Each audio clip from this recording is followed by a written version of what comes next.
Hi all, welcome to my channel shiny thoughts. మేము book చేసిన honey అయితే వచ్చేసింది అనమాట. వారధి ఫార్మ్స్ నుంచి అయితే మేము బుక్ చేసాము. సో కాస్ట్ వచ్చేసి 940 రూపీస్ పడింది. అబవ్ 500 అయితే ఫ్రీ షిప్పింగ్ అయితే అవైలబుల్ అనమాట.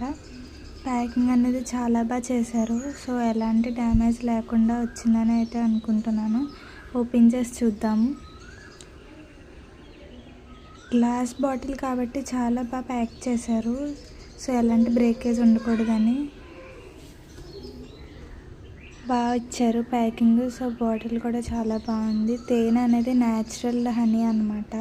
సో ఎలాంటి కెమికల్స్ ఇలాంటివి ఏమీ యూస్ చేయకుండా న్యాచురల్గా తేనెనైతే తయారు చేసి ఇస్తారనమాట మనకి. సో చూసారు కదా, ఇది న్యాచురల్ హనీ. మనకి న్యాచురల్ హనీకి అలాగే ప్యాక్డ్ హనీకి కూడా డిఫరెన్స్ తెలుస్తుంది. Thank you for watching. Bye bye.